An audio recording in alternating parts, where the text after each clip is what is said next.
And now one of the most respected investors in America is going to tell you about his secrets.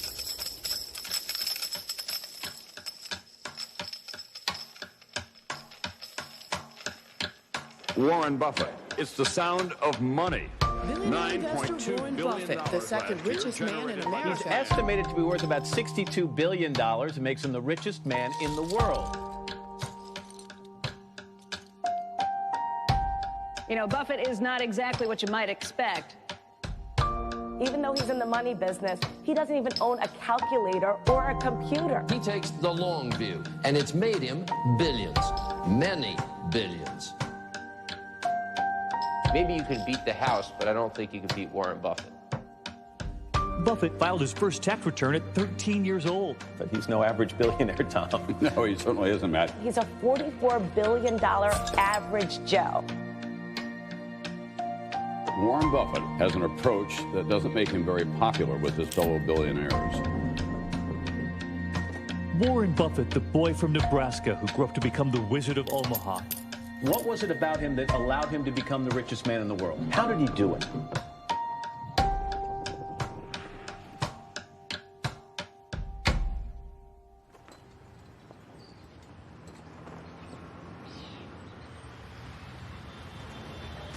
"70 years ago, I was in high school, almost a third as long as the country has been around.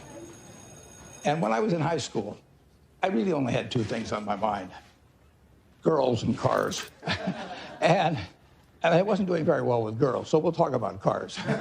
But let's just imagine that when we finish, I'm going to let each one of you pick out the car of your choice. Sounds good, doesn't it?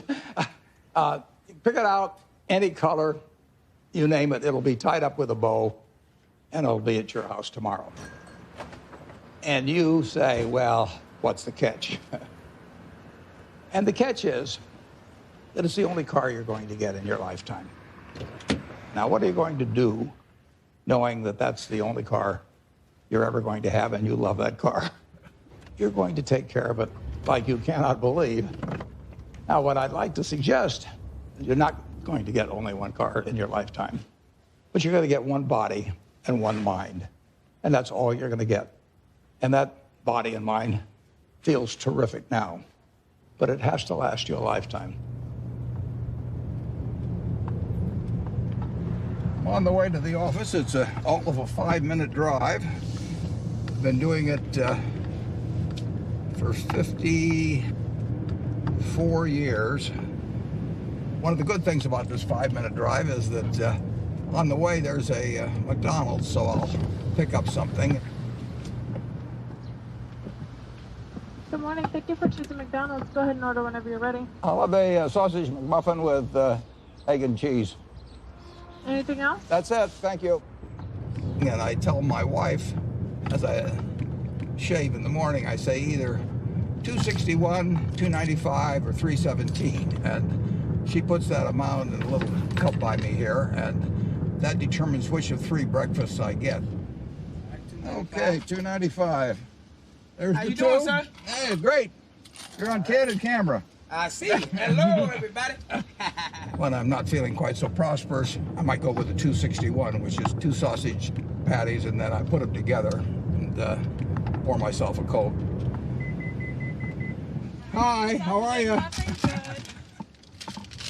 317 is a bacon, egg, and cheese biscuit, but the market's down this morning, so I think I'll pass up the 317 and go with the 295.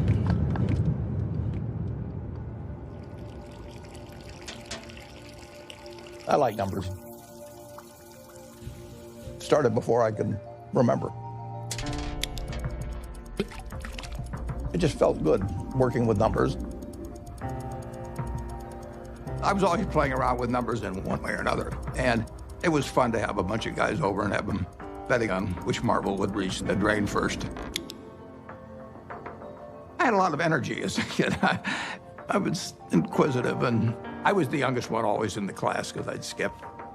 I've always been competitive.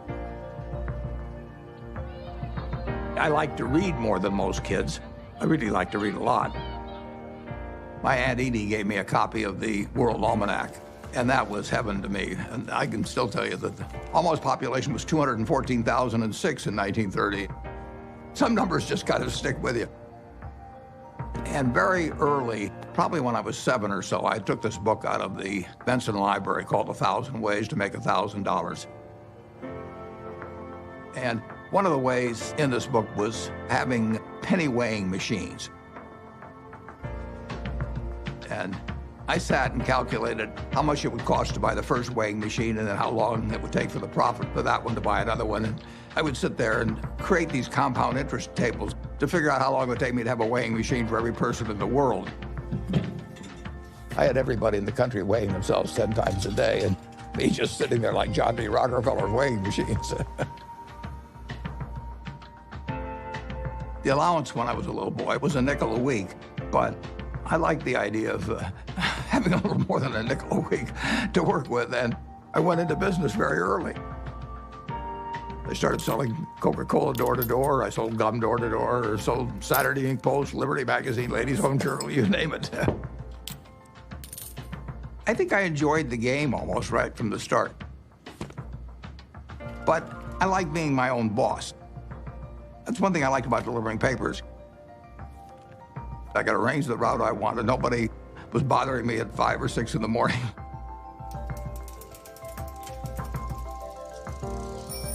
I was delivering 500 papers a day, and I made a penny a paper, but in terms of compounding, that penny turned into something else.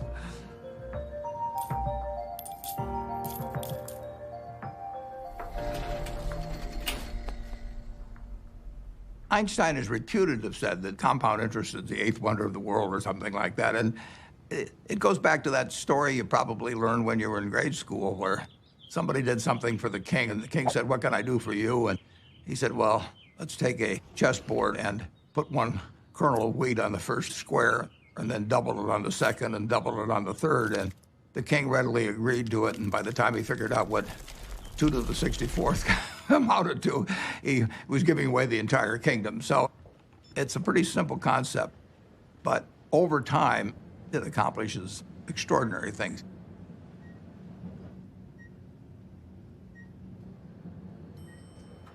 Berkshire is an amazing company. It's 4th largest company in the Fortune 500. He is the only person who has ever, from scratch, built a company that is in the top 10 of the Fortune 500.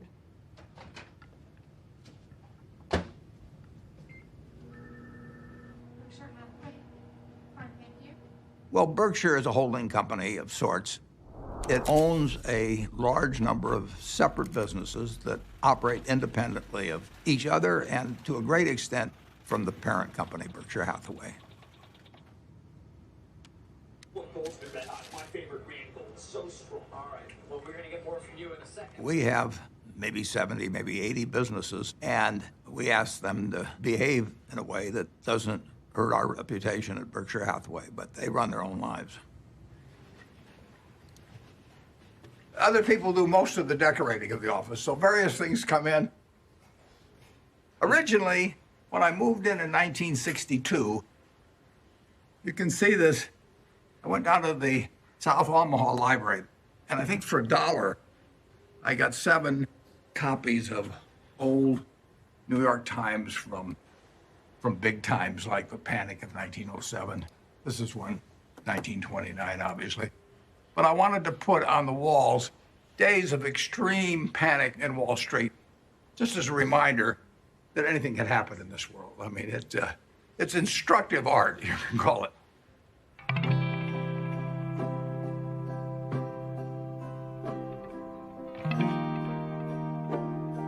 I was born in 1930 here in Omaha, Nebraska, during the stock market crash.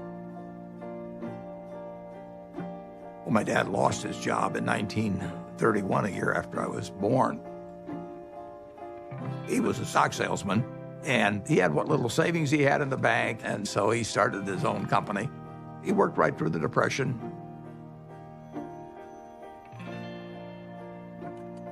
He had an investment company, and as an adult, when I look back, I thought, wow, did that ever take a lot of nerve? Sometimes we'd go down there on Sunday and we could play with the adding machine. My brother and I tended to play the games together. And I remember at one point, he said to me, I'm going to be a millionaire by the time I'm 30 or something like that. It was totally outside of anything my family had experienced, but he just was unusual that way. Well, I was the oldest, and then my brother, and then my sister. And my father would go to New York periodically to check on businesses and stocks and things like that. And he'd come back, he always had a costume for each of us, and Warren loved it. He was very good-natured. He was quiet. It was hard to tell he was a genius at that point. But, I mean, who was looking? The first books I read on investment were actually in my dad's office. Pretty soon I read all the books in the office and read some of them more than once. My dad had various nicknames for me. He'd call me Fireball sometimes because I'd start little businesses. He didn't care about money at all. He believed very much in having an inner scorecard and never worry about what other people are thinking about you. You know, just if you know why you're doing what you're doing, that's good enough. I admired everything about him to the extent that I was absorbing lessons from him without knowing it. And the idea that all lives have equal value is something that all three of his children felt since I can remember. My dad, at one point, ran for Congress when I was 12 or so. It was a very Republican household. I campaigned for him, my sisters campaigned for him. The whole family did. My mother was very, very bright, and she was very gregarious. She was a good campaigner for my dad. She had a lot of ambition, and I think my brother Warren got a lot of his extreme competitiveness from my mother, actually. She was brilliant at math. You know, I guess they still had these things where you crank them and things added up, and she could add it in her head faster than the machine could do it. She was absolutely amazing in that. She was very dutiful about taking care of the kids, but you didn't get the same feeling of love. It was there, but it didn't come out the same way as with my dad. In the nation, the only permanent way to prosperity is a balanced budget. Unless that goal is achieved, all post-war plans will collapse like Hitler's conquest. You have heard Congressman Howard L. H. Buffett, Republican member of the House of Representatives from Nebraska, speaking on... When I was about 12 or 13, we moved to Washington, my family, and I was mad. I was having fun in Omaha. I lost all my friends, and now I moved to a town where they were all strange. So I was very, very unhappy. At school, I just lost interest. I took pleasure in tormenting my teachers. At that time, for example, AT&T was the stock that all teachers owned for their retirement. And I decided that it would drive my teachers a little crazy if I went short the stock, because when you go short a stock, you're betting that it will go down. So I shorted 10 shares of AT&T and then brought the confirmation to school and showed these teachers that I was shorting the stock. They found me a big pain in the neck, but they did think I knew a lot about stocks.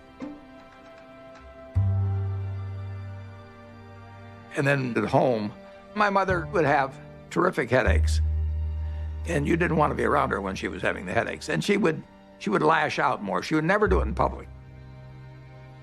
Well, I think we were terrified of her. When I'd wake up in the morning, I'd listen to hear her voice. I could tell by her voice it was going to be a terrible day or not.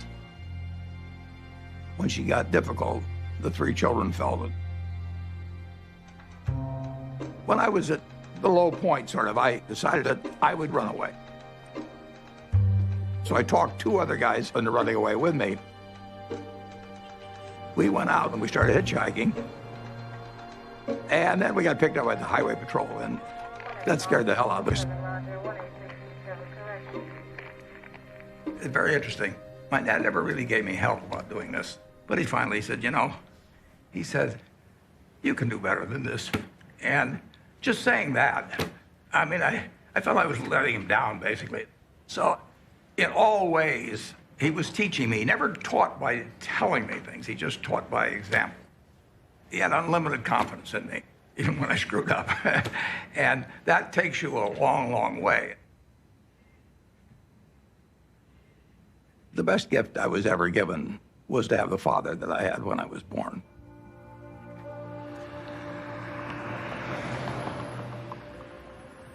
I didn't want to go to college. I was 16 when I got out of high school, and I was buying stocks. I mean, I actually was having a pretty good time, and I didn't see that there really was much to be gained by going to college, but my dad kind of jollied me into it. He had a roommate who was a friend of mine, and the roommate said it'd just drive him crazy because he studied all the time, and Warren would come in like 15 minutes before the exam and just ace his way through it. I finished in 3 years because I had enough credits, then I was in a hurry. I wanted to get out. When I got out of the University of Nebraska, I applied to Harvard Business School. They told me I was to get interviewed in a place near Chicago. I got there, and he interviewed me for about 10 minutes. And he said, forget it. You're not going to Harvard. And so now I'm thinking, what do I tell my dad? You know, this is terrible. And it turned out to be the best thing ever happened to me. Later that summer, I was looking through a catalog. And in the catalog, it had these names of people that were teaching. And one was Graham and another was Dodd. I had read this book by the two of them. So I wrote him a letter in mid-August. And I said, Dear Professor Dodd, I said, I thought you guys were dead.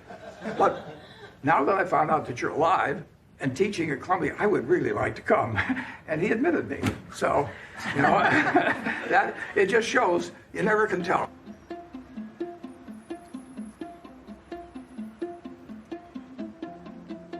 Gentlemen, Professor Graham.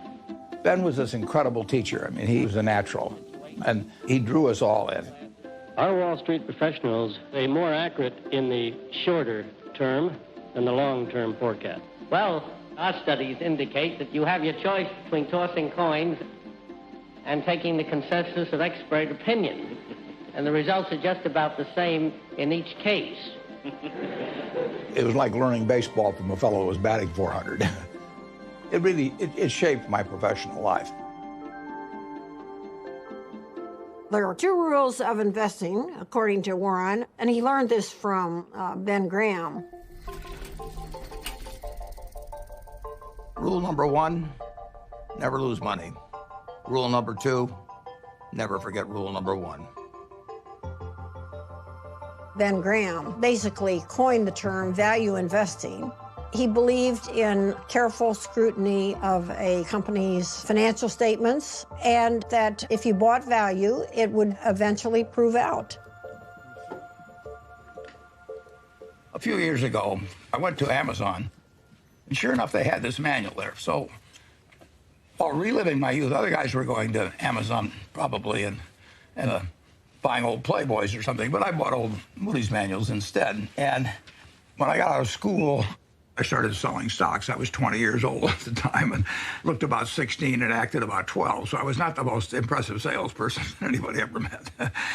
But what I would do was I went through page by page looking for possibly undervalued stocks. Is this like going through an old family album? Better.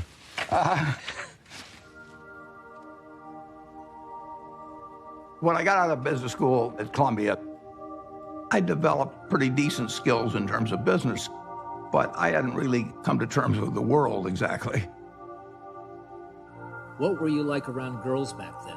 Bad. I was sort of out of the swing of things there for a while. I went to my 60th reunion. There's a girl there.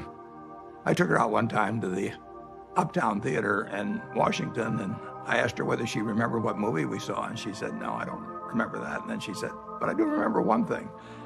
And like an idiot, I said, what was that? And she said, well, you picked me up in a hearse. And it was true that I owned a half interest in a hearse when I was in high school, which was not the smoothest thing, or coolest, as I would say now, the thing that you could do on a date. There were 2 turning points in my life.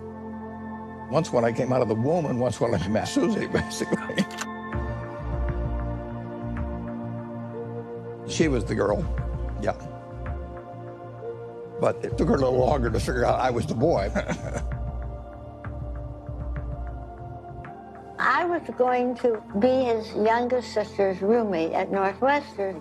So I walked into their house, and he was sitting in this chair, and he made some sarcastic quip.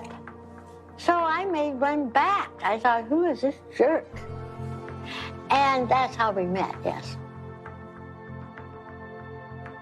Listen, Warren is smarter than you even know. His brain is going all the time. And my dad said to me, now you have to understand about him. You're not going to have discussions with him like you would most normal people. But he has a heart of gold. He was just totally enamored of her, and why not? And she of him. She'd sit on his lap all the time, and he'd stroke her hair. It was softening him. Susie was really kind, considerate, and she was the balancing force. I just got very, very, very lucky. But I was a lopsided person, and it took a while, but she just stood there with a little watering can and just nourished me along and changed me. Somebody once said that the chains of habit are too light to be felt until they're too heavy to be broken. I had been terrified of public speaking. I couldn't do it. I'd throw up. And I knew if I didn't cure it then, I'd never cure it. And so I saw an ad in the paper for the Dale Carnegie course, which worked on developing your ability to speak in public.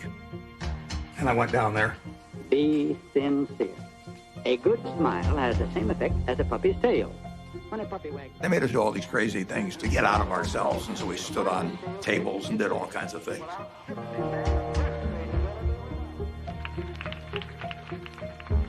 If I hadn't have done that, my whole life would have been different. So in my office, you will not see the degree I got from the University of Nebraska. You'll not see the master's degree I got from Columbia University, but you'll see the little award certificate I got from the Dale Carnegie course.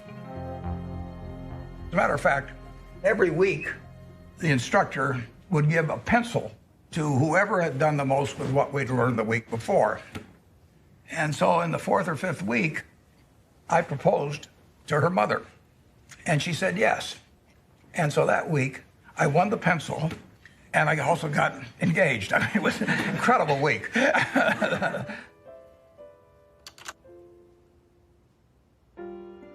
Wedding day was kind of interesting because I couldn't see anything without my glasses, and I was so nervous that I just decided I'd take off my glasses and I wouldn't be able to see all those people out there.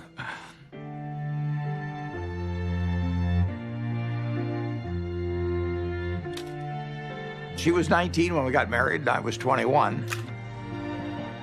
But she was so much more mature than I was, there's no comparison.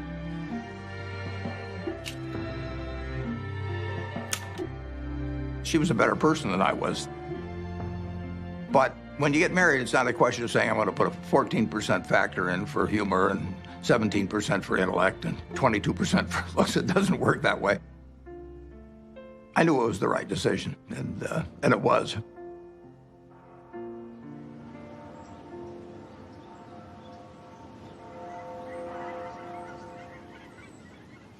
You could live anywhere in the world. Why do you choose Omaha, Nebraska? Yeah, I love it. I was born about a mile from here, and I've never had a bad experience in Omaha.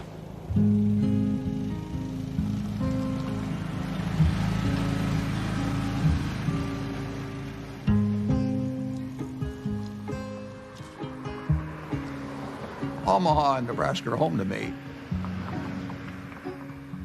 Everything about it seems like home. It's a pace, it's relationships. There's a lot of continuity, there's a lot of community, there's a lot of friendship. It's a very solid place and friendly place in which to grow up and in which to conduct a business. When I came back to Omaha in early 1956, I had no idea what I was going to do.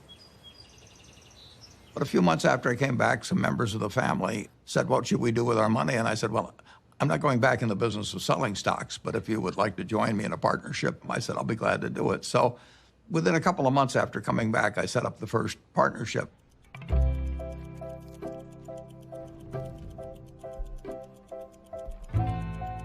I wrote all the checks individually. I filed 11 income tax returns. I took delivery on stocks for all the different companies. I was a one-man band there for 6 years. Warren would sit upstairs in his little office there, and I would bring up the name of a company, and most of the time he knew much more than I did about the company. He'd know how many shares were outstanding, he'd know the capitalization, he'd know the earnings. It was absolutely incredible. I mean, when Warren said something, it meant a heck of a lot. And I think all of us paid a lot of attention to Warren when he took a definite stand on something. When I first met Warren back in 1959, I recognized immediately that he was a very intelligent person. For the last 4 or 5 years, the stock market has been booming along and presumably forecasting better business, which has really not materialized. So maybe the stock market is really correcting a previous incorrect forecast this time rather than making a new correct one. He made a lot of money buying thinly traded securities that were incredibly cheap statistically. Warren was at that time dealing with small companies, and his investments often were to buy a company that you could figure was a discarded cigar butt, but it had one more smoke in it. And he wanted to buy at the right time to be able to benefit from the one smoke. The first partnership started with $105,100. I put up the 100 and the other people put up the 105,000. And then at the start of 1962, I moved to Kiewit Plaza. And by the time I moved to Kiewit Plaza, we had $7 million invested, and a fair amount was profits. I was then renting a house. I never owned a house to that point. And then 2 years later, I bought the house I live in today in 1958.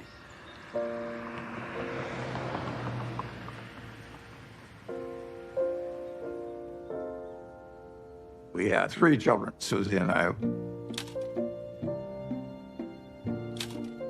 And we had them young, incidentally, which was, I think, a very good thing.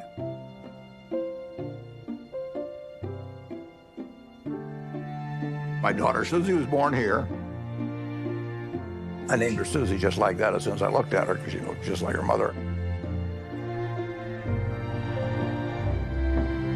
And she was a cinch.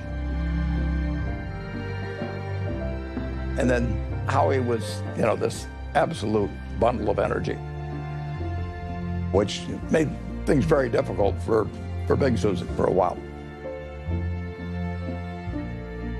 Peter again reverted back to Susie's personality, and he was an easy child.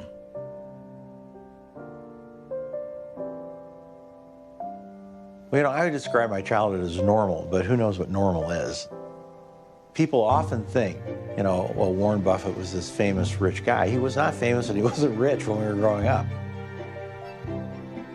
What I saw first and foremost, day in and day out, was consistency. Every day we'd hear the garage door close in the house, and then like clockwork, my dad would come in the door, I'm home, and we'd all eat dinner together, which I think surprises a lot of people. My dad, he used to rock me to sleep at night and sing Over the Rainbow. So I have this insanely sentimental attachment to that song. I've always had a really close relationship with him.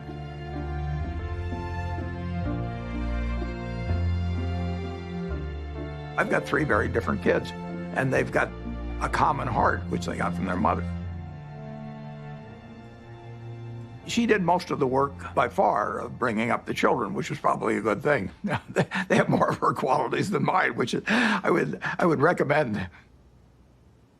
Well, my mom was the biggest part of my life growing up. Even though I got disciplined on a regular basis, and she was usually the one doing it, she was still my best friend. She was somebody who would help anybody. I mean, whether she knew them or didn't know them, or maybe even didn't agree with them, she would still help them. She was incredibly empathetic, and she was interested in every person individually. She never cared about money or business at all. I mean, he would go around saying, I'm going to be the richest man in the world. And I think, well, it's like somebody says I play music and I'm going to be Mozart. I don't know. How does anyone know? How does anyone know? You know? So that was okay. I don't really care about that. I would say that Susie led Warren toward changing his political views. He grew up as a young Republican. His father was a Republican congressman. But Susie saw things in different ways. She was the catalyst. Freedom, freedom, freedom. What do we want now? When the children were growing up, I was very involved in civil rights. I was immersed in it, and I think that's what made Warren a Democrat. He would go with me to hear speakers.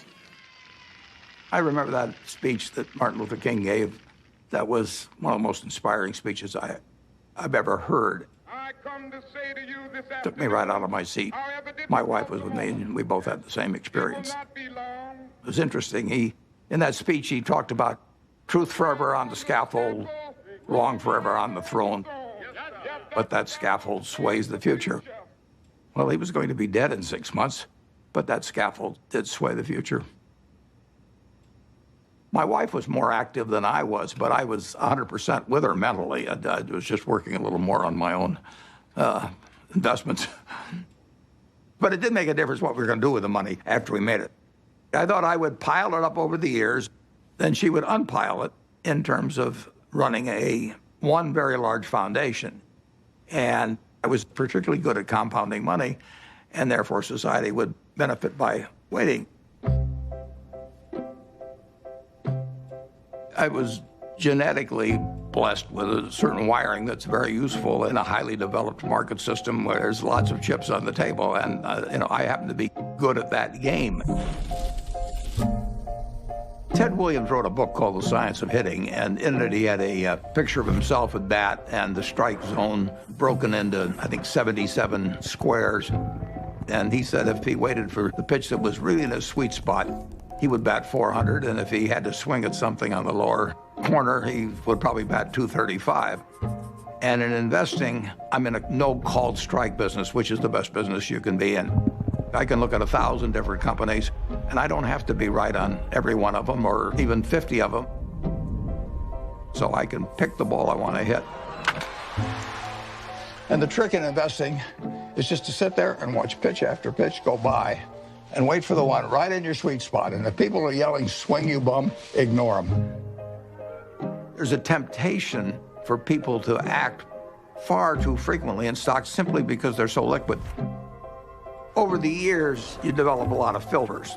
And I do know what I call my circle of competence. So I stay within that circle, and I don't worry about things that are outside that circle.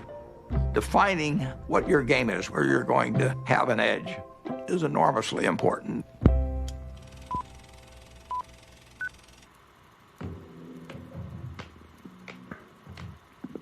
I bought the first shares of Berkshire in 1962, and it was a northern textile business destined to become extinct eventually. And it was a statistically cheap stock in a terrible business.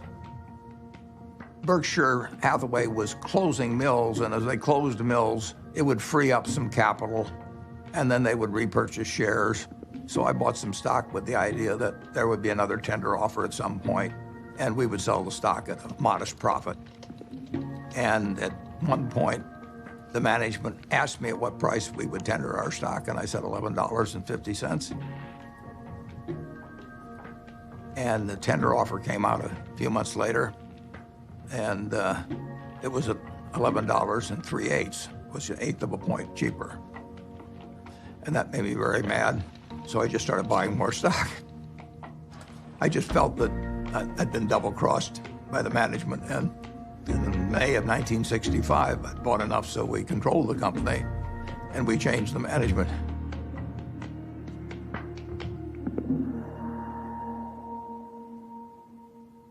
That was a pretty silly way to behave, as Warren has recounted in retrospect.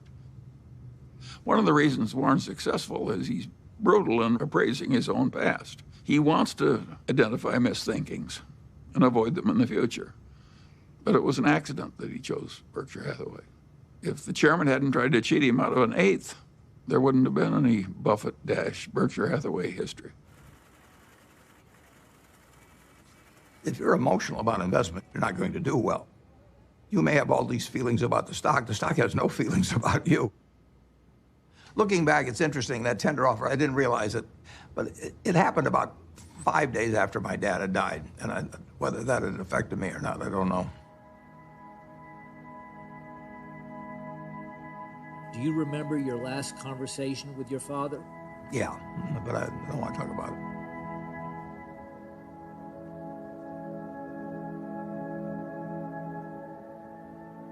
I think it just sobered him and hurt him. But Warren soldiers on. Both Warren and I could look at our fathers and see what they did right and what they did wrong.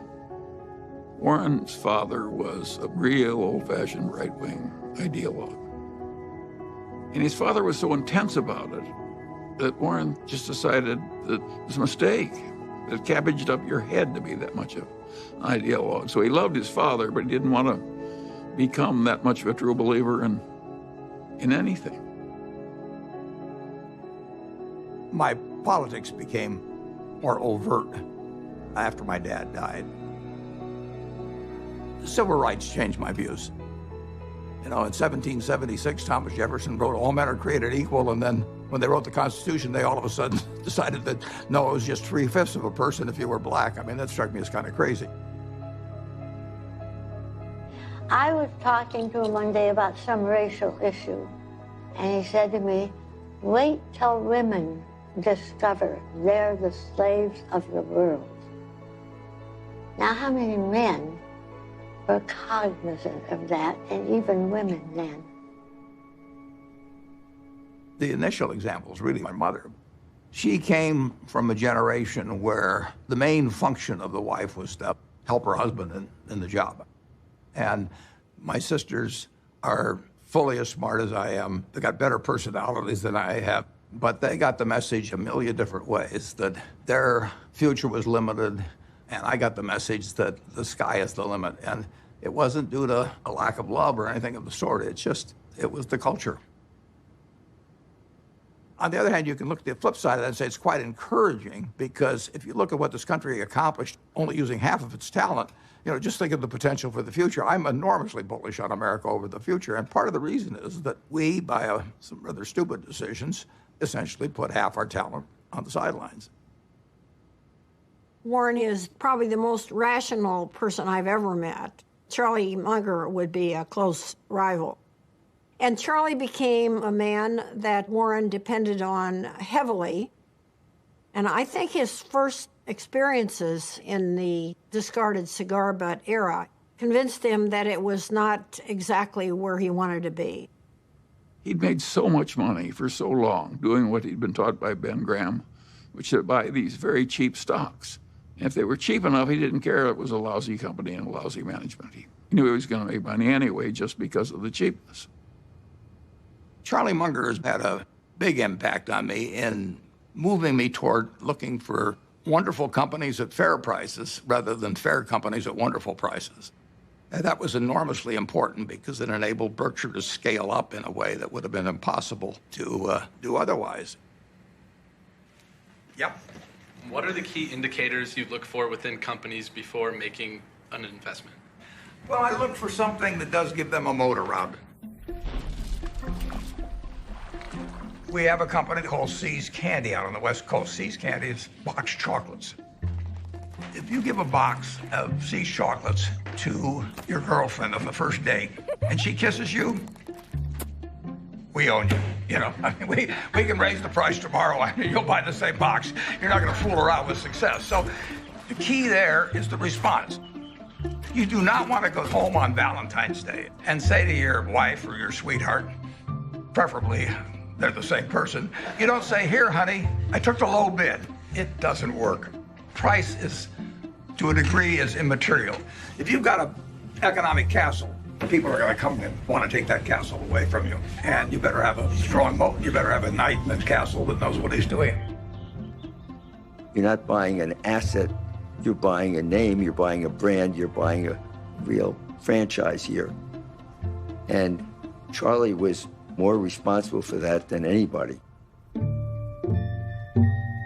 We were mental partners right from the moment we met.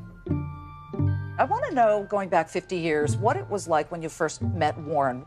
Well, I thought he was a prodigy. And I got a lot of criticism. My wife said, why are you paying such enormous respect to that young man with a crew cut who won't eat vegetables? He's ungodly smart. He's got a much broader intellect than I do. And he's magnificent at being able to condense important ideas into just a very few words. If you're not interested in the economic scene right now, you're mentally dead. Charlie has no tact. All right, let's talk a little bit about bankers.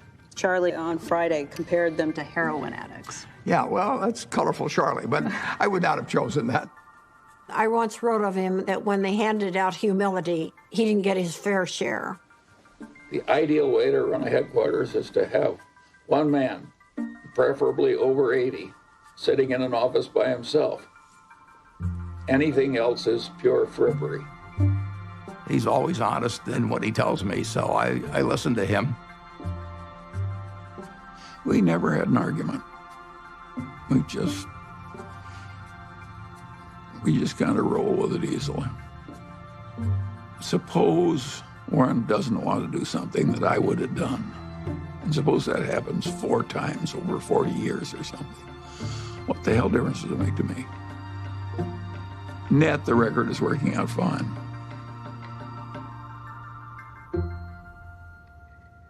Both of us know that we've done better by having ethics.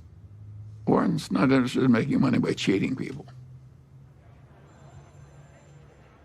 Warren's opinions of Wall Street investment bankers would not endear him to their mothers. He feels that they're, for the most part, not out for their clients. They're out for their own business interests. In the late 1960s, there were just a flood of accounting shenanigans and mergers built upon false accounting and misleading people. It was a time when a lot of charlatans were prevailing in Wall Street and were being applauded by Wall Street. And I understood what the game was about, but I didn't want to play in it.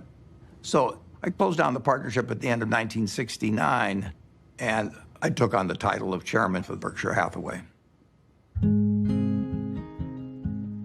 Well, I think the modern Berkshire is pretty much all a reflection of Warren. I have constructed a business that fits me. It's kind of crazy to spend your life painting if you're painting a subject you don't want to look at. I've gotten to paint my own painting in business on an unlimited canvas, in a way. It's a different sort of place. I work with a great group of people that make my life very easy and that take good care of me. We have 25 people in the office, and if you go back, it's the exact same 25, the exact same ones. We don't have any committees at Berkshire. We don't have a public relations department, we don't have investor relations, we don't have a general counsel, we don't have a human relations department. We just don't go for anything that people do just as a matter of form. It's exactly the life I like. And it's not work to me, it's just a form of play, basically.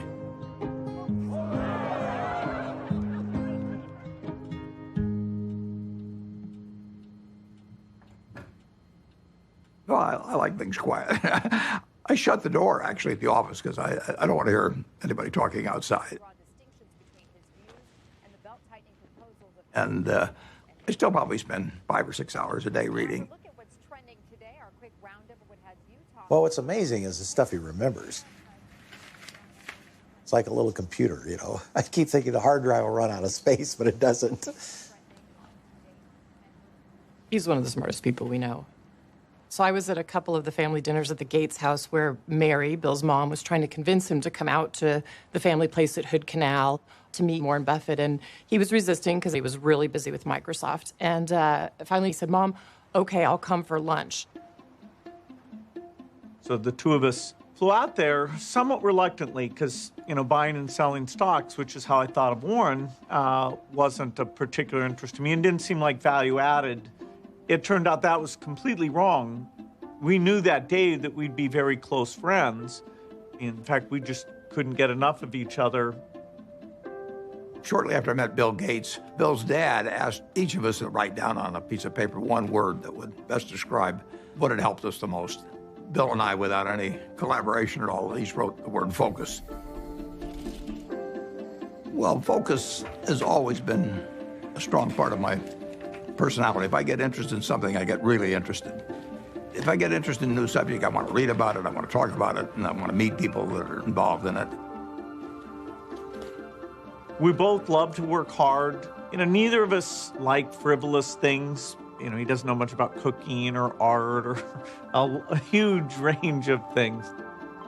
I can't tell you the color of the walls in my bedroom or my living room. I don't have a mind that relates to the physical universe well. Warren checking the Dow. But the business universe, I think I understand reasonably well. Warren's ability to size up people and businesses, it's a pretty magical thing.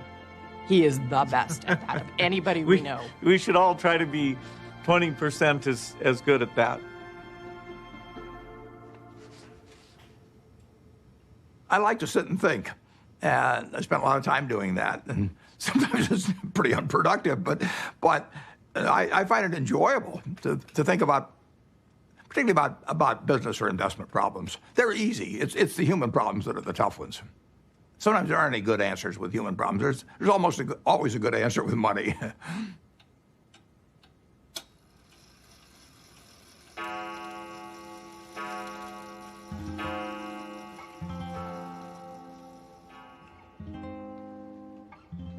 He was sort of a genius. I think sometimes geniuses are by default lonely and isolated. He was not really well adjusted. He was just this funny, humorous guy who maybe had a moat around him because he was afraid and he didn't know anyone that he wanted to let in. And to this day, I don't know, well, nobody knows him like I do, and probably any wife would say that. But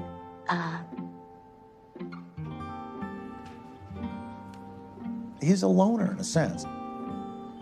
And it's difficult to connect on an emotional level because I think that that's not his basic mode of operation. He was there physically, but he was upstairs reading all the time. I always told my mother we have to talk in sound bites. I learned that early on, that if you start, going into some long thing, unless you've explained to him ahead of time that it's going to be a long thing and you need him to hang in there, you lose him. You lose him to whatever giant thought he has in his head at the time that he was probably thinking about before you came in and really wants to get back to.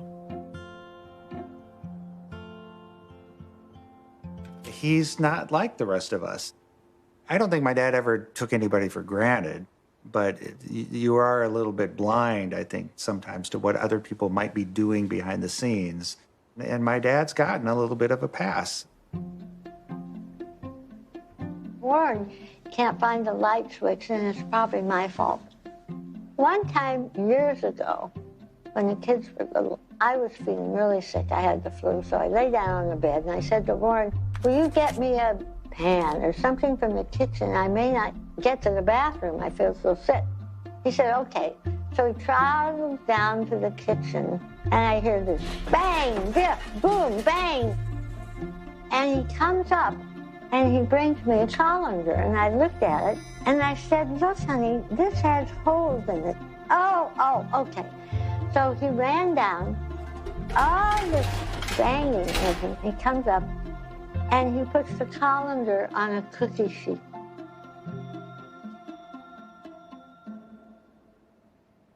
Physical proximity to Warren doesn't always mean that he's there with you.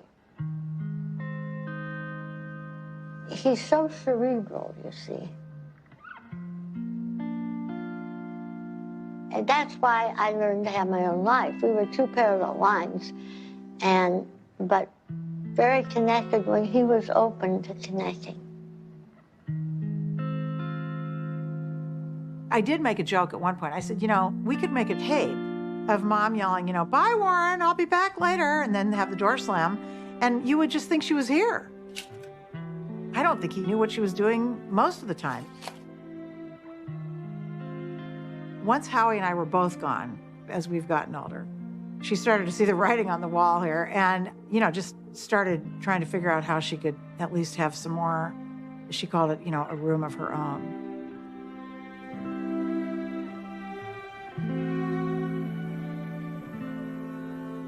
The worst mistakes involve not understanding other people as well as you might.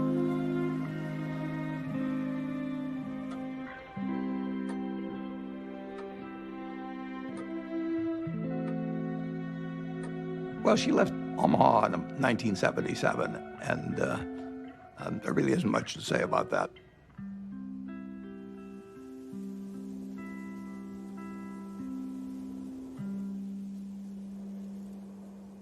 It was devastating for him. And I came home because I can't say I was mad at her exactly, but I kept thinking, how can you leave him? He can't function by himself. So my mother, she'd asked a bunch of her friends to sort of look in on him. And Astrid was one of them. So I called Astrid. I said, Astrid, will you take one, make him some soup, go over there and look after him because he's not going to make it. And it took him a while to figure it out, but he figured it out. I said, I'm not leaving you because I'll be wherever you want me when you want me. My mom moved to San Francisco, and I think one of the reasons it was important for her to leave Omaha was because she just felt like she was kind of trapped in this environment, that everybody knew who she was, that she, you know, couldn't have her own identity. He knew that there was something she needed to do, and that she really recognized that the money gave us all and her a choice in a lot of ways that a lot of people didn't have. There was a time Warren was getting criticized that here was this very, very rich man who was getting richer every year and really wasn't giving a lot of money away. And there was terrific criticism by some people, which Warren never said anything about. The biggest thing in making money is time. You don't have to be particularly smart, you just have to be patient. Susie didn't want to wait as much as I did, but she never quite appreciated compounding like I did. That is a disagreement we have. I run a foundation now. I think we should be giving more money away. But I understand why we don't, because it's business. To me, the crux of it is that it wasn't the money itself. You can see that in the way he lives. I mean, he doesn't buy huge paintings or build big houses or anything like that. It's all mental with him. And the money is his scorecard. And he used to say to me, everybody can read what I read. It's a level playing field. And he loves that because he's competitive. And he's sitting there all by himself in his office reading these things that everybody else can read. But he loves the idea that he's going to win. I'll tell you how you do it. Have you ever seen a juggler juggle 25 milk bottles? How did he ever get to do that? The answer is he started with 1 bottle, then 2, then 3, and just kept doing it, and pretty soon he was at 25. And that's the way we did it. So basically, we started out with cash and ended up buying a bunch of businesses, including insurance companies. Insurance is in itself a profitable business, but it has the additional advantage of creating something that's called float. And float is the money that hangs around Berkshire while a claim is waiting to be paid. And Warren turned out to have an extraordinary ability to use the money thrown off by the float to buy companies that fed the growth of Berkshire. In 1983, Mrs. B cashed in on her business by selling control for $55 million to a company owned by investor Warren Buffett.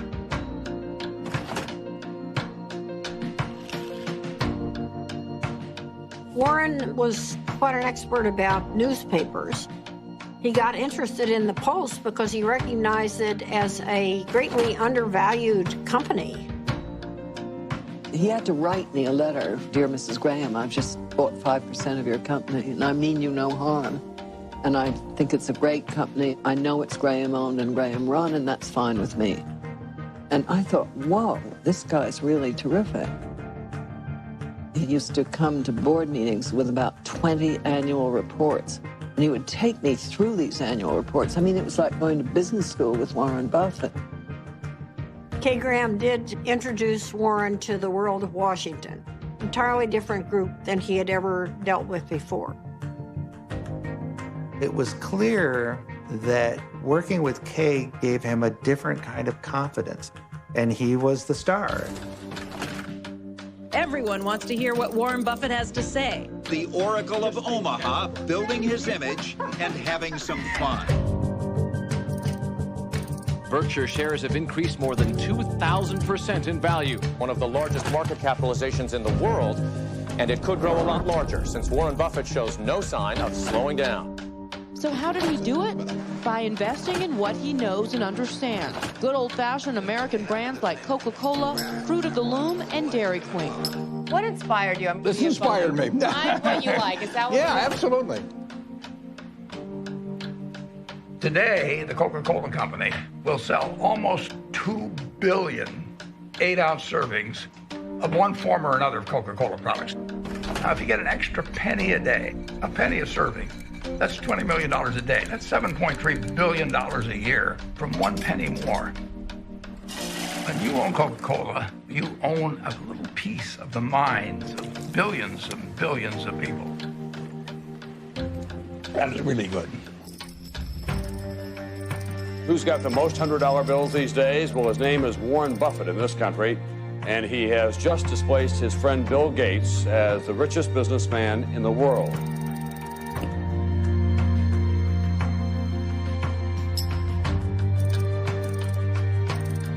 And the purpose of Wednesday's meeting was to discuss Buffett's company, Berkshire Hathaway's plan to purchase railroad giant Burlington Northern. Valued at $26 billion, this would be Buffett's largest acquisition ever. He's created Berkshire from virtually nothing into hundreds of billions of dollars of market cap. Nobody else has a record like that.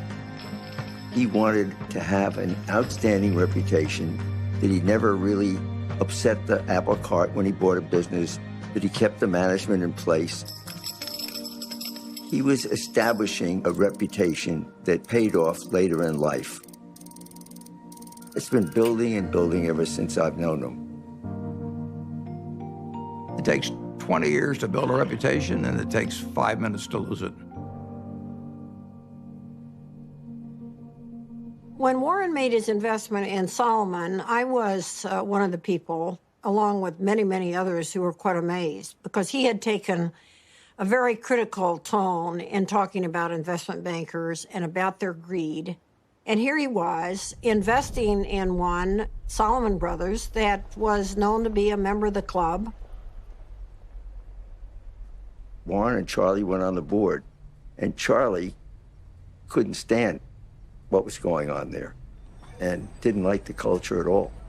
And shortly after they got involved, the thing exploded.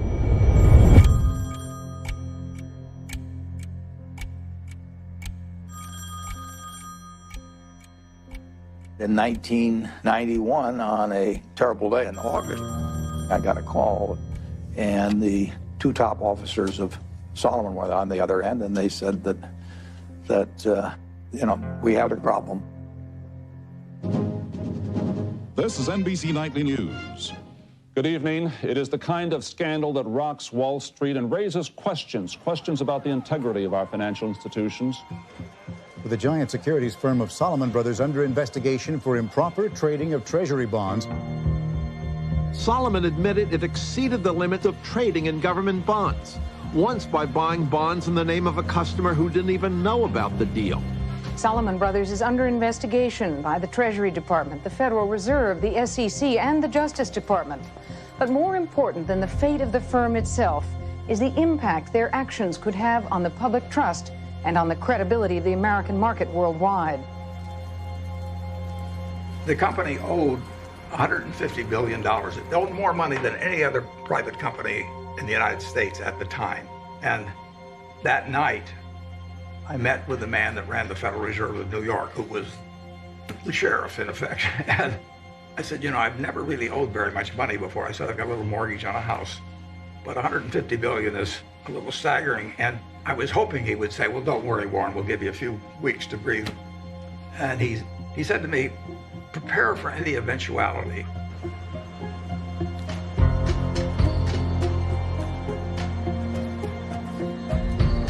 Earlier today, the U.S. Treasury Department announced that it had suspended Solomon Brothers from participating in the auction of new issues. It was one more jolt for scandal-scarred Wall Street. The Fed was in fact saying, you're an evil force and we don't want you trading our bonds. It was a huge turning point for Warren.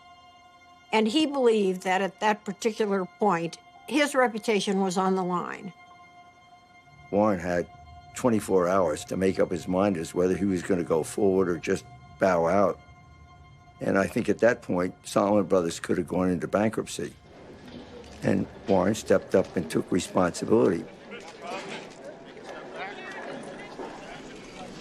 Okay, I'm Warren Buffett. I was elected interim chairman of Solomon Inc. A few hours ago at a board of directors meeting. Why was it necessary for you to step in, and what is your mandate of leadership? I think that it was necessary to step in because I would do whatever was needed to dig out any bit of information about what's happened in the past, and I would do everything I could to make sure that things are exactly right in the future. Are you satisfied that I had to convince the Treasury that what was done in the past was awful and stupid, and they had every right to be furious at us. But this firm employed 8,000 people, and it was going to go out of business unless they let us continue, basically.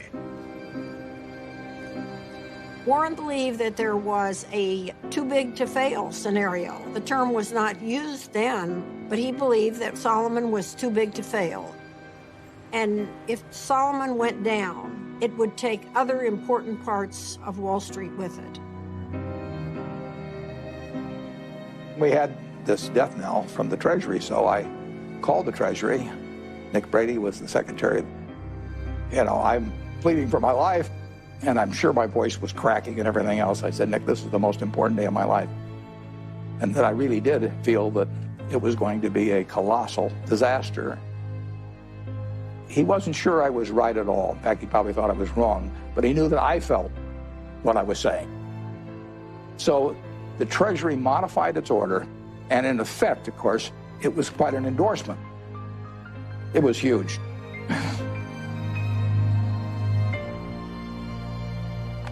It saved Solomon. Nick Brady went with Warren because he trusted him. It shows how having a good reputation is really helpful in life. I thank you for the opportunity to appear before this subcommittee. I would like to start by apologizing for the acts that have brought us here. The nation has a right to expect its rules and laws to be obeyed. But I also have asked every Solomon employee to be his or her own compliance officer. After they first obey all rules, I then want employees to ask themselves whether they are willing to have any contemplated act appear the next day on the front page of their local paper to be read by their spouses, children, and friends. If they follow this test, they need not fear my other message to them.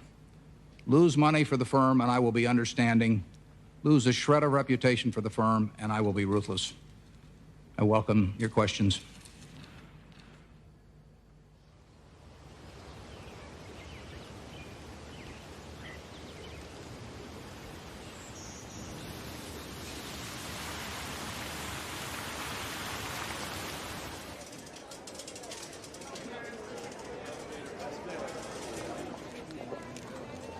It's been 50 years since I formally took control of Berkshire Hathaway, and step by step, we've created something that is kind of what I dreamt we might create over time, but it took a lot of time to do it. It never seemed like we were making that much progress on any one day, but compound interest works. When you think back 50 years ago when you founded this company, did you ever imagine it would be the 5th largest company in the world? No, I didn't. But if I was thinking about it, I wouldn't have thought in terms of being the 5th, or the 4th, or the 3rd.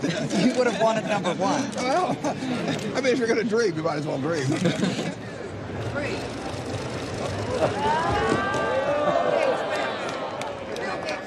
Well, a Berkshire Hathaway shareholders meeting is partly a fun festival. It's sort of a Mardi Gras for people that come every year. It's a chance for us to have a lot of fun and meet the people that have entrusted us with their money. Well, we used to have just 30 people in a cafeteria, and now we have this huge public spectacle. Celebration is part of making a group of people work well together. It's a celebration. We are glad you're here at our meeting. Be sure to check out our wares. We'll sell you C's candy and dilly bars and insurance for all of your cars, for it's buy all you see at the Berkshire Show.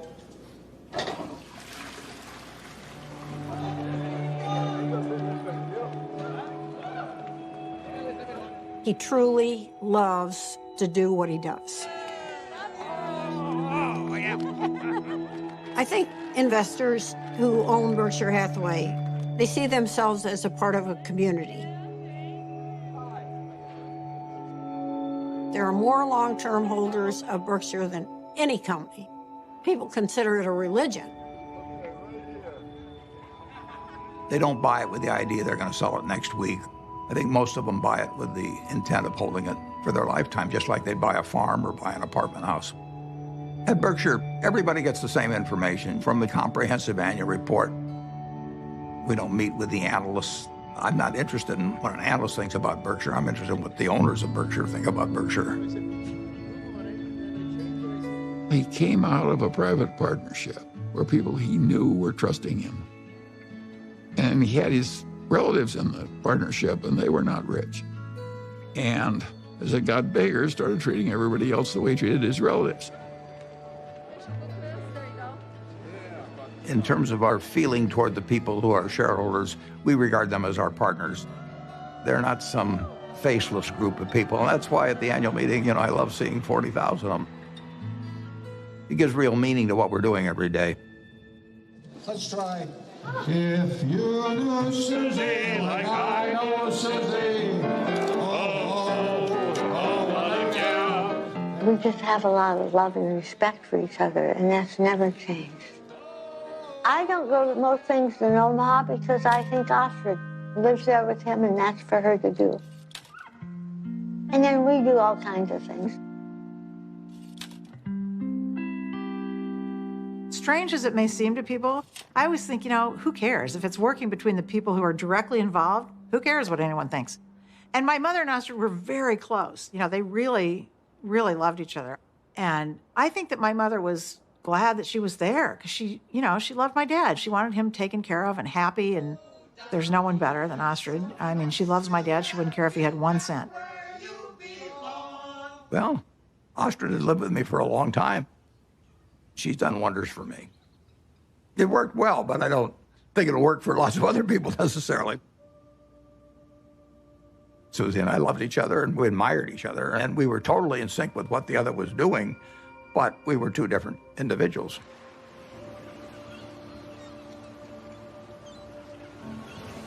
The first time Warren came out to San Francisco, we took a walk and he looked around, and he's not very visual. He was looking around and he said, this is your city.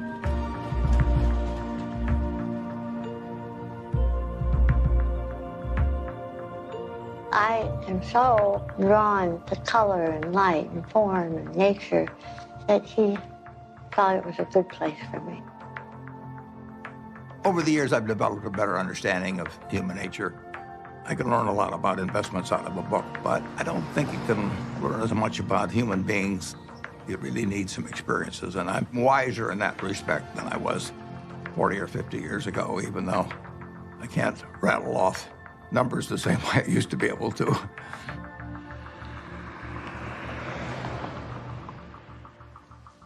Well, I think that what we do reflects who we are. That's true for everybody in this room. And if you do the work I do, you meet the best human beings in the world. People who've made a choice not to make money, but to serve other human beings. I think it's the best kind of life anyone could have. I was with her in Arizona at this Fortune Most Powerful Women's Conference, and she told me that she'd had a biopsy the day before, and I didn't really think much of it. Then we got home, and the biopsy results were not good. It was stage 4 oral cancer. I was on my way to a board meeting in India, and I remember saying to her, I'll see you when I get back. And she rarely cried, and she just started crying. I said, no, you need to stay here, and you need to come out for the operation. So we were all there, and the day she was going into the surgery that morning, my dad, it's funny, there's some of it he just can't, he just can't. The thought of something happening to her was just, for him, it was just the worst thing that could happen. She knew it was going to be really difficult. She knew the recovery was going to be brutal. So I think that she had that surgery for others. It was quite a big surgery. She couldn't talk, she couldn't swallow, she couldn't eat. But she came out, and I really was with her for the next 4 months or so. And my dad came out every weekend.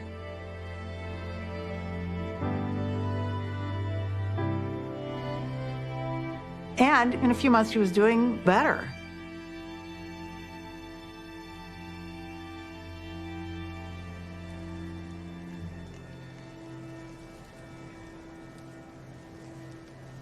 She and my dad had gone to Cody, Wyoming, which they did every year with a bunch of friends.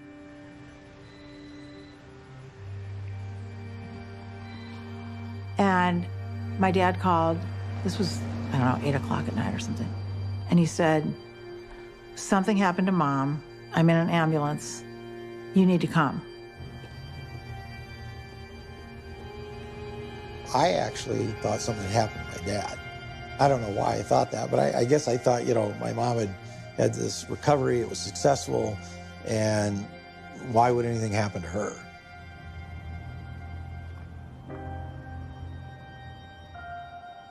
It was horrible. And a total shock. She'd been fine. She'd been fine. They went off to Cody, and she was fine, and they were having dinner, and, she didn't feel well after dinner, and she had the stroke.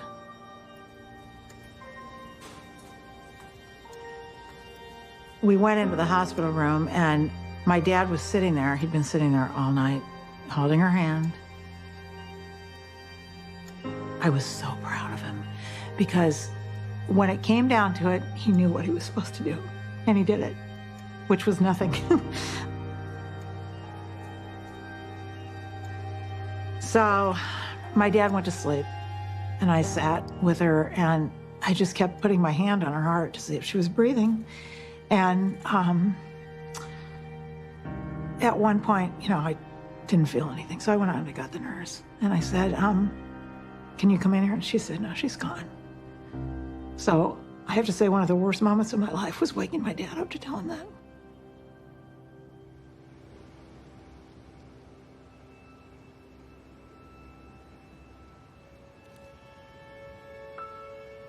It's a very strange thing, love. You can't get rid of it. If you try to give it out, you get more back. If you try to hang on to it, you lose it.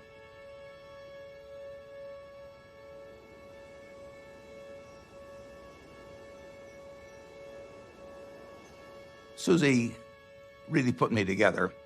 She believed in me. She put me together, and well, not only turned out to be the person I turned out to be, but I actually wouldn't have been as successful in business without that.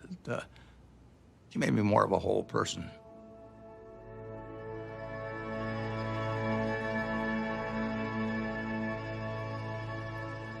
He went dark, essentially quiet and inward for a certain amount of time.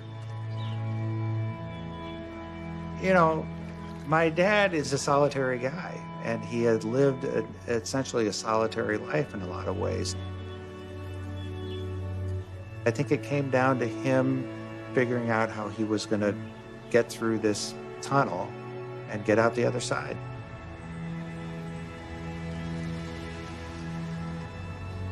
In my head at the time, I thought, God, I don't know if he'll ever get out of bed.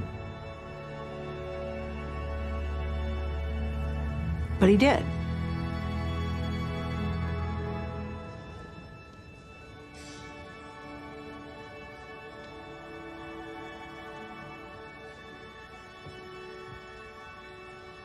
Welcome. I'm Patty Stonecipher, the CEO of the Bill and Melinda Gates Foundation.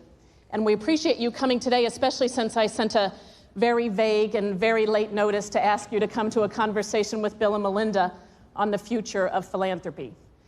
So let's get on with it. I have the pleasure of introducing a good man whose great decision is going to change the world, Warren Buffett.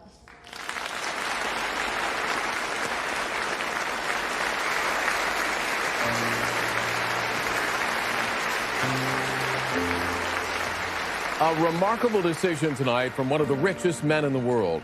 Mega billionaire Warren Buffett says he is giving away most of his fortune to charity. Buffett has pledged to give away the bulk of his fortune to the Bill and Melinda Gates Foundation, and giving more than 15% of his money to foundations started by his 3 children and his late wife, Susan. One global health activist called what Buffett did today one of the most remarkably selfless acts that history will ever record. That's a better hand than I get at a Berkshire Hathaway meeting.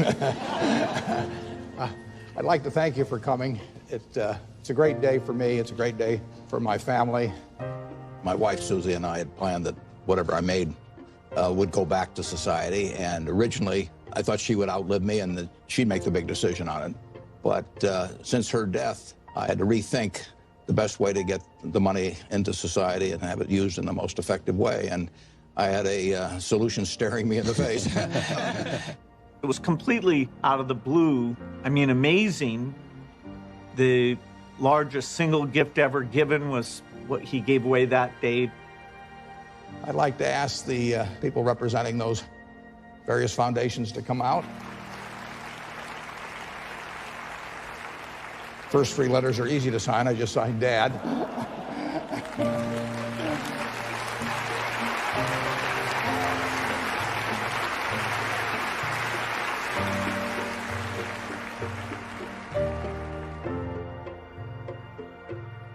When he wrote the letter to us, he put something in that letter that was incredibly important to me, which was exactly how our foundation behaves, which is if you're going to try to bat 1,000, you won't do very many things that are important.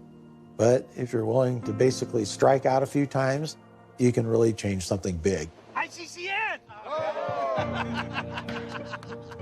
Well, I feel terrific about the fact that my 3 children each run a separate foundation that combines their special interests, whether it's early education or whether it's farming in areas where people's techniques for using small plots of land could use a lot of improvement. All kinds of ways, vaccines, you name it. More powerful than Buffett's gift is the message he's sending to other wealthy Americans, that those who have the least in this world should benefit from those who have the most.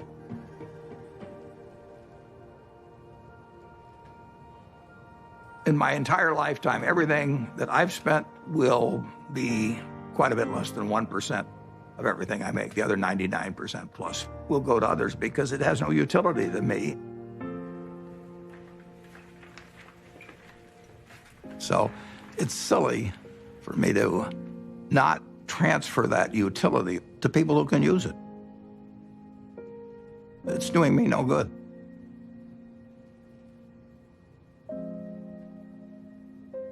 I am so proud of what we do. I almost cry at every board meeting because I just think she would be so proud. And that is my biggest job, in my opinion, is to make sure that every penny gets spent the way she would want it spent. Whoever you are in this life, you don't want to think you wasted a lot of your energy and love and time on something useless. I always thought I'd marry a minister, a doctor, or somebody out doing some valuable service to human beings. And the fact that I married somebody who makes just piles of money is really the antithesis of what I ever thought. But I know what he is, and he is, there's no finer human being than who he is.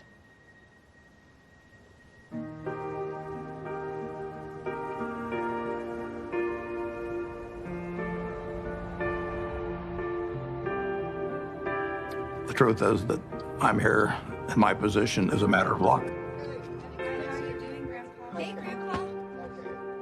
When I was born in 1930, the odds were probably 40-1 against me being born in the United States.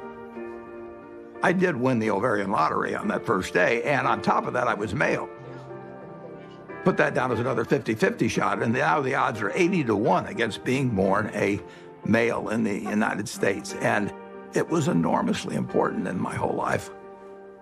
To think that that makes me superior to anyone else as a human being is just, I can't follow that line of reasoning. Terrific. Okay, good luck. I think I was lucky to have been standing alongside Warren Buffett while he was becoming Warren Buffett. He has developed over the years. He's broadened. His values extend through all of his life. He wants to lead a life that he and his father, if his father was still living, would say was a good one.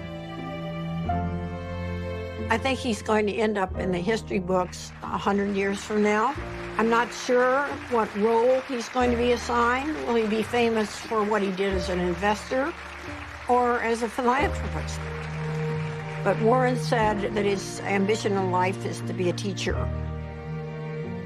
The world is a great movie to watch, but you don't want to sleepwalk through life. The important thing to do is to look for the job you would take if you didn't need a job. And life is wonderful then. I mean, you know, you jump out of bed in the morning because you're really looking forward to the day. I have, for over 60 years, been able to tap dance to work just because I'm doing what I love doing. And I just feel very, very lucky. Okay, class dismissed.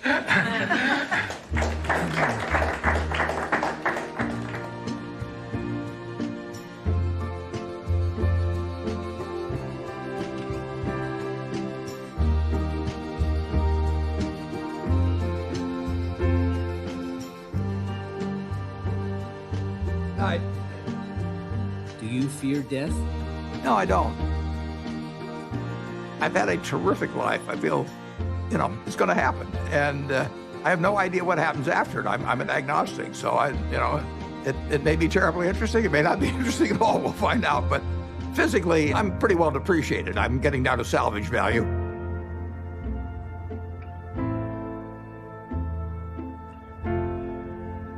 But it really doesn't make any difference at all. It doesn't interfere with my work. It doesn't interfere with my happiness. It doesn't interfere with my thinking.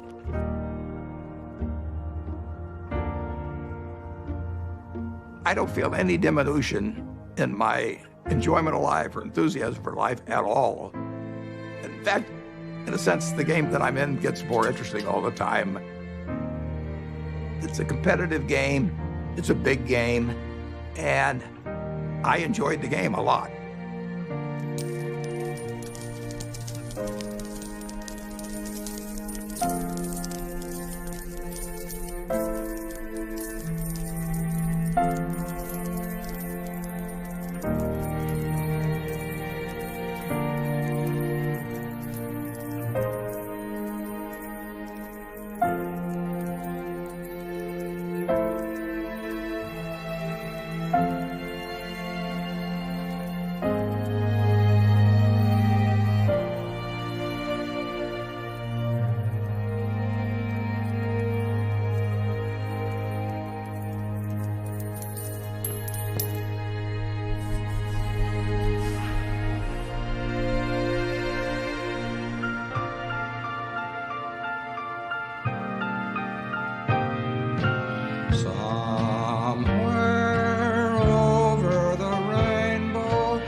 Upon a star and wake up where the clouds are far behind me,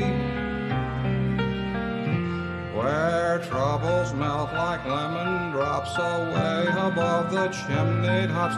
That's where you'll find me, somewhere over the rainbow. Birds fly over the rainbow. Why then, oh, why can't I?